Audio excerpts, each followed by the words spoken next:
아침에 나로 주의 인자한 말씀을 듣게 하소서.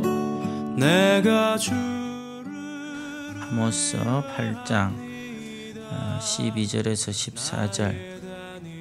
우리 같이 한 목소리를 읽겠습니다. 시작. 사람이 이 바다에서 저 바다까지 북쪽에서 동쪽까지 비틀거리며 여호와의 말씀을 구하려고 돌아다녀도 얻지 못하리니 그날에 아름다운 처녀와 젊은 남자가 다 갈아여 쓰러지리라.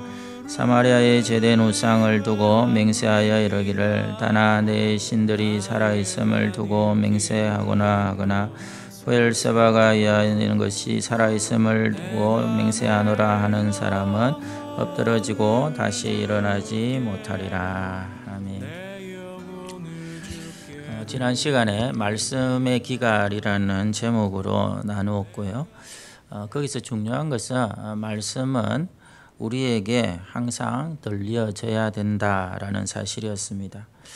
하나님이 함께하는 증거, 내 삶에 하나님이 우리 가운데 임재해 계신다는 증거는 여러분들이 성경을 읽든지 또 설교 시간에 사역자를 통해서 듣든지 그 말씀이 들리는 것입니다.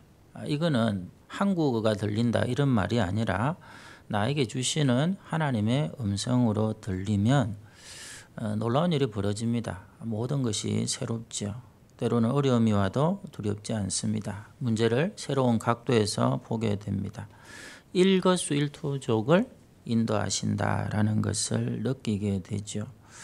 그러면 이 말씀을 듣는 시간이 사모할 수밖에 없지 않겠습니까? 그래서 아모스가 얘기하는 기갈과 궁핍과 결핍과 가뭄이 아니라 우리 삶에 항상 치유와 회복과 흘러넘치는 은혜가 있게 된다 하는 것이죠. 자, 그런데 이 말씀이 들려지지 않으면 어떤 일이 벌어지느냐? 말씀이 공급되지 않으면 12절 13절을 우리 한 번 더 읽도록 하겠습니다. 12절 13절 시작.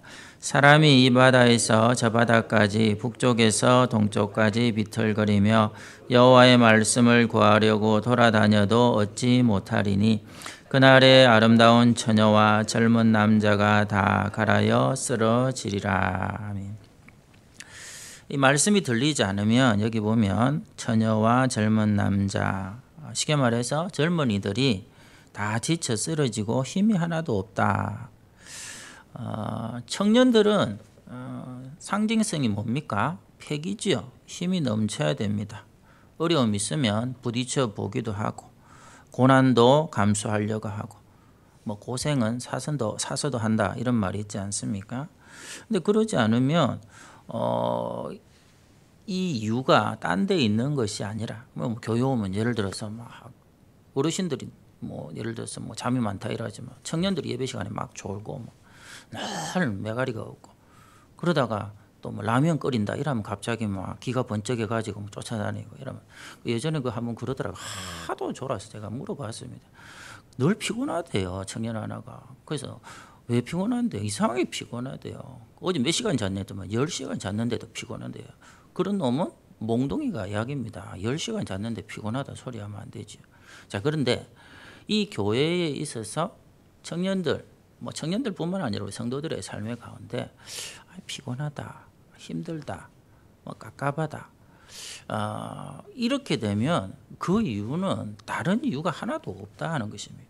성도들 가운데 하나님 말씀이 들려지지 않고 있기 때문에 제대로 된 말씀이 공급되고 있지 않기 때문에 그렇습니다. 그러면 어떻게 되느냐 하면 우리가 거룩을 얘기하고 우리가 하나님을 알게 되면 이보다 더 좋을 수 없다고 얘기하는데 거룩이 뭐로 바뀐다? 거북으로. 말씀을 전하는데 그것이 다 나에게 삶을 구속하는 거북한 것이 되어버리는 거예요. 그러니까 여러분들이 실제로는 이거는 반비례하거든요. 정말 여러분들이 하나님의 말씀으로 거룩해지면 여러분 삶의 거북함이 사라집니다. 자유함이 있게 됩니다. 구분되는데 이보다 더 좋을 수 없다 할 정도로 구분되는 것을 거룩이라고 얘기하는 것이죠. 오늘 말씀 가운데 그게 있습니다. 하나님 말씀이 오늘도 우리 가운데 들리고 우리 자녀들 가운데 들리고 그러면 달라져요. 달라집니다. 제가 이제 제 대학 때 얘기를 좀 드렸습니다만은 제가 처음에 적응을 못 해가지고 또 뭐 저희들 흔히 말하는 386 지금은 다 586 세대 아닙니까? 수업이 뭐고 제대로 안 됐습니다. 전경이 거의 캠퍼스 안에 같이 들어와 살고 수업을 하는데 그냥 바로 유리창 창문이 깨지면서 체류탄이 바로 앞에서 터지고 이랬으니까. 그런데 이 시국이 그러니까 공부를 해야 되나 하는 생각도 많이 들고 하여튼 전체적으로 그때 분위기가 그랬었습니다. 당연히 휩쓸렸다 해야 되나요? 공부를 안 하게 되니까 성적이 엉망으로 나왔죠. 여러분 저는 아시죠? 저희 형들은 다 석사 이렇게 또 프랑스 가서 박사. 저는 학사 경고. 예, 잘 모릅니까?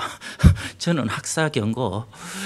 이래가지고 곧 학교에서 이제 재적 대학 당하기 이제 일보 직전이었는데 참 희한합니다.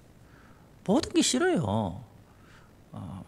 좀 죄송합니다만 어떨 때는 그만 살고 싶어요. 이런 생각이 이제 대학 다닐 때 드는 거죠. 허무하기도. 그러다가 이제 내수던 교회 지금 성균관대 계신가 모르겠다. 교수하시는지 선배가 있었습니다. 박지혁이라고. 그 선배가 제가 이렇게 허리멍텅하게 사니까 공부를 같이 하자. 공부하는 거 정말 싫어하잖아요. 근데 그게 아니고 말씀 공부 같이 하자. 이렇게 해가지고 그 선배를 따라서 아침 일찍 학교에 아이들이 오기 전에 일찍 학교 식당에 앉아서 같이 에베소서를 공부를 했습니다. 참, 여러분 영성이 있는 선배를 만나는 게 그리 중요합니다. 그래가지고 분명히 에베소서를 나도 10번은 더 읽어본 것 같은데 심지어 1장에서 6장까지 제가 어릴 때는 다 외우기까지 했었거든요. 그런데도 너무 말씀이 살아서 제가 지금까지 살아오고 있는 모든 삶에 대해서 진단을 해주는 거예요. 세월을 아끼라. 낭비하고 있다 이 말. 하나님의 전신갑주를 무장해라. 그러니까 세상에서 문제될 게 없다 이거죠. 부르심에 합당하게 행하라. 하나님 나를 불러주신 소원이 있는데 영 엉뚱 방향으로 요나처럼 가고 있는 제 자신을 발견하는 것이죠. 여러분 말씀이 임했을 때 가장 좋은 점은 뭐냐 하면 우리의 영혼이 치료가 된다 하는 사실입니다. 이게 치료가 돼야 됩니다. 여러분이 가지고 있던 미련이든 후회이든 상처든 열등감이든 이게 다 치료가 돼야 그 다음이 전진이 있게 되는 거예요. 신앙에 있어서 진보가 있게 되는 것입니다. 안 그러면 신앙생활을 하는데 굉장히 사람 없이 갑니다. 굉장히 율법적으로 바뀌게 됩니다. 그리고 다른 사람을 오히려 상처를 줍니다.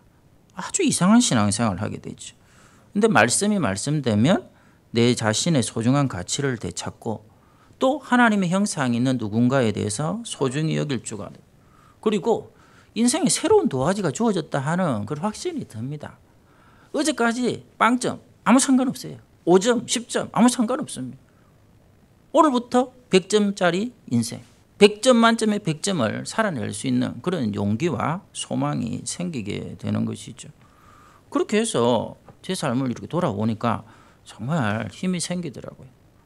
그래서 제가 그 선배하고 공부한 2학년 2학기 때부터 4학년 2학기 졸업할 때까지는요.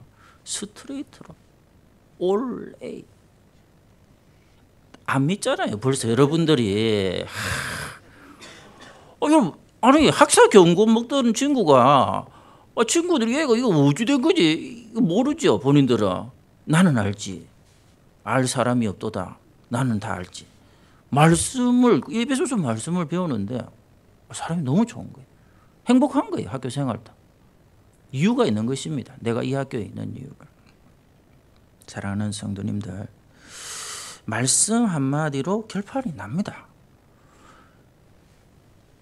사람들이 나와가지고 뉴스에서 무슨 특강도 하시고 열강도 하시고 또 미래 학자들이 나와가지고 포스트 코로나 어쩌고 이래 하는데 필요한 거 다 들으세요. 근데 저는 목사이니까 이렇게밖에 말할 수가 없습니다. 성경이 그렇게 말해요. 여러분이 들었던 말씀이 위기의 순간에 봉착했을 때 딱 생각나면 그거 하나로 모든 것이 이제 끝이 난 거예요. 길이 열리고 아니면 그 상황 가운데서 하나님은 역전을 시키든지 아니면 밑에 있더라도 하늘 꼭대기까지 올려가지고 하늘의 시각으로 살게 만들든지 하나님이 아무리 어려운 상황에서도 네 산다. 그 말씀이 생각나면 그 사람 삽니다. 네 제기한다 하면 그 사람 반드시 제기하게 돼 있는 거예요. 야곱을 한번 생각해 보십시다. 야곱이 그 아브라함의 그죠? 후손 아닙니까? 이삭, 야곱. 그런데 말씀을 떠나서 자기 생각대로 살았잖아요. 어떻게 하든지 나는 축복을 더 받아야 된다. 장자가 되어야 된다. 결론은 20년 넘게 자기보다 더 사기꾼인 외삼촌한테 속아서 죽을 고생을 하다가 돌아오는데 문제는 더 커져 있는 겁니다. 누구? 에서를 만나야 돼요. 400명을 이끌고 나오면 이거는 끝장나는 거죠. 그래서 하나님 앞에 메어 달려서 야복강가 기도하는데 그때 하신 말씀이 뭐죠? 내가 너를 축복한다. 내가 너를 축복한다. 그게 처음에 고향을 떠날 때 들었던 그 말씀이 생각이 난 거란 말입니다. 내 속에 있는 들었던 말씀이 딱 생각나는 순간 내가 너를 축복한다 하니까 야곱이 이스라엘로 바뀌어버리는 거예요. 모든 상황은 종료되고 새로운 이스라엘의 축복이 그의 삶에 펼쳐지게 됩니다. 실제로 그 아들들을 통해서 이스라엘이 생겼죠. 하나님의 선민이 그렇게 해서 탄생하게 되는 것입니다. 그러니까 내 인생에 있어서 중요한 것은 이 말씀을 듣고 그 말씀이 어떤 순간에라도 생각나게 하시는 하나님의 은혜가 따라다니느냐. 절대로 잘못될 수가 없습니다. 여러분 키를 가지고 어떻게 문을 따고 내가 들어가야 되는 데 있지 않습니까? 그 방에 들어가야 되는데 어때요? 키가 그때 많으면 많을수록 좋다? 안 그래요. 내가 열고 들어가는 문은 키가 하나면 됩니다. 근데 키가 뭉태기가 돼가지고 50개 있어 보세요. 문 못 엽니다. 30분이 걸려도 못 열 수가 있어요. 그러니까 세상에서 얘기하는 어떤 정보든지 노하우든지 이런 것들을 방법론이라든지 스세술 이런 것들을 잔뜩 알고 있다고 인생에서 문이 열리는 게 아니에요. 시온의 대로가 그렇게 해서 열리는 게 아닙니다. 하나님이 주신 마스터 키가 있잖아요. 그래서 약속의 말씀이라고 하잖아요. 심지어 뭐라고 얘기하면 예수님은 천국 열쇠를 네한테 준다고 얘기하잖아요. 이게 있어야죠.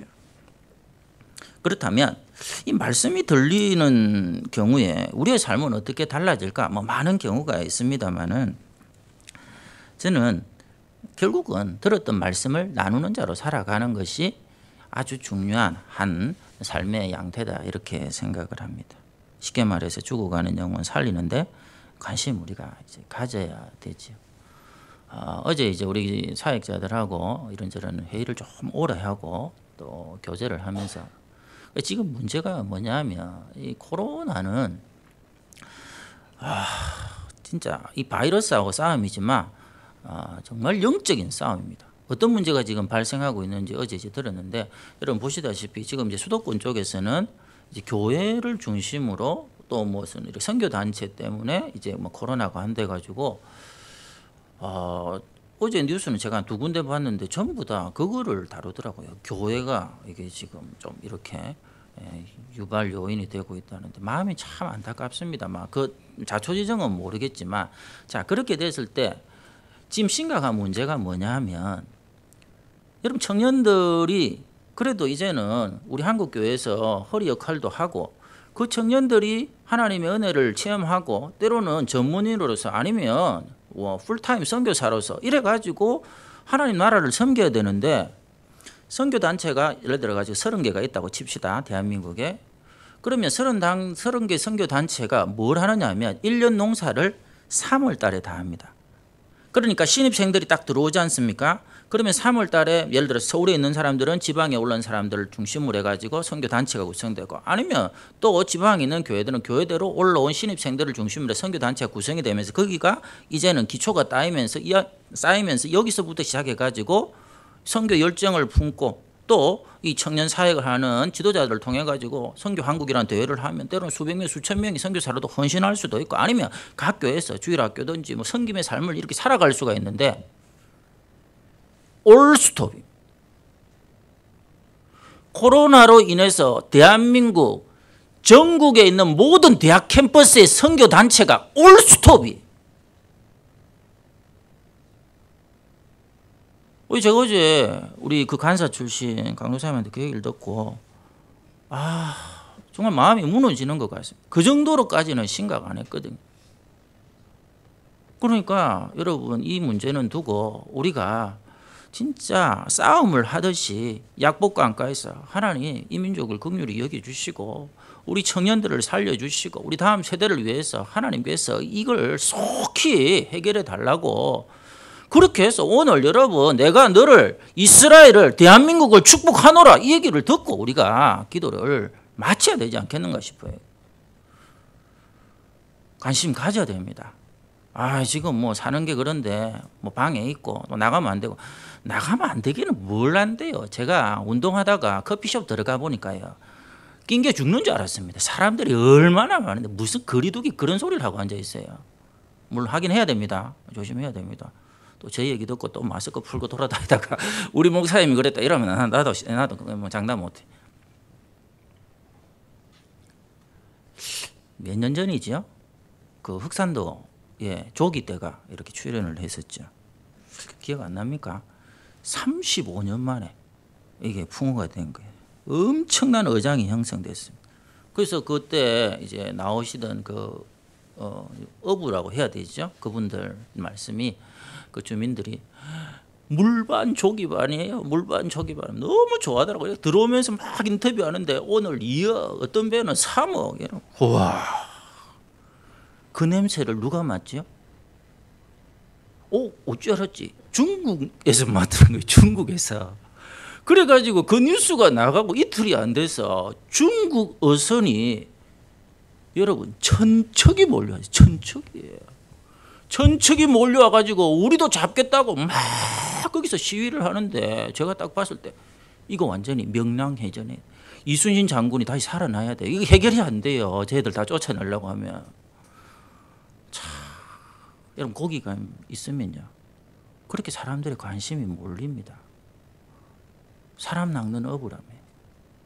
예수님이 사람 낚는 어부라고 했잖아요. 영혼 살리는데 우리 땅에서 소망을 두지 않으면 우리 소명은 없어지는 거 아닙니까? 사랑하는 성도님들, 저는 그렇게 생각합니다. 우리 대한민국에 이 모양 저 모양으로 또 전 세계에 여러 가지 어려움이 있죠. 미국이란 나라가 이 세계 경찰 국가 노릇을 하면서 때로는 평화유지군을 각 나라에 보내면서 뭔가를 바로 잡아보려고 했는데 뜻대로 됩니까? 안 되잖아요. 그런데 이 대한민국이 할 수 있습니다. 할 수 있는데 지금 조금 삐걱거리고 있습니다. 영적인 파워를 가지고 온 세계 열방 가운데 하나님 나라의 평화유지군을 계속해서 보내고 선교사들을 보내고 선교대원들을 보내고 단기 선교자들을 파송하고 그러는 가운데 이 땅 가운데 진정한 하늘의 평화를 가져오기 위한 그 평화유지군을 보내는 세계 최강대국 영적 제사장 나라 이 대한민국 우리가 먼저 애를 써야 됩니다. 여러분 다시 한 번 더 영혼에 관심을 갖는 우리의 삶으로 이제 코로나 이후에 하는 얘기가 우리는 이제는 영적 관심을 사람들과 영혼들에게 돌리는 모습으로 다음 세대에 더 집중하는 모습으로 무엇보다도 말씀에 창념하고 사모하는 모습으로 그렇게 할 때에 하나님께서 다시 한 번 더 이 땅 가운데 약속하신 제사장 나라의 축복도 주시고 하나님 앞에 갔을 때 영혼 살리는 일로 말미암아 가장 복되고 영광스럽게 살았다는 칭찬받는 귀한 삶 살게 될 줄로 믿습니다. 기도하도록 하겠습니다. 예, 이제 6월달 되면 제가 어제 이제 보니까 우리 성가대도 이제 씁니다. 물론 다 쓰는 건 아니고 이제 거리 두고 쓰게 된다고 이제 연락이 왔던데 우리 삶의 영역에서 우리가 각자가 하나님께서 얻어하신 일들을 잘 감당해서 예배를 통해서 먼저 하나님께 은혜 받고 말씀이 들려지고 그 말씀 때문에 죽어가는 영혼을 살리는 삶, 그 약속의 말씀에 붙들려 승리하는 삶 우리가 살게 하시고, 특별히 이 코로나로 인하여서 한국 교회가 위축되지 않도록 또 무엇보다도 우리의 기도를 통해서 이 모든 상황들을 넉넉히 이겨내는 하나님의 역사와 손길을 속히 볼 수 있도록, 특히 우리 청년 사역 또 우리 선교사님들의 모든 사역도 거의 중단된 상태입니다. 하나님 나라의 이 평화 유지군의 활동이 하나님 보시기에 충만하게 다시금 일어날 수 있도록 하나님 역사해 달라고 우리 환우들을 위해서 함께 기도하도록 하겠습니다.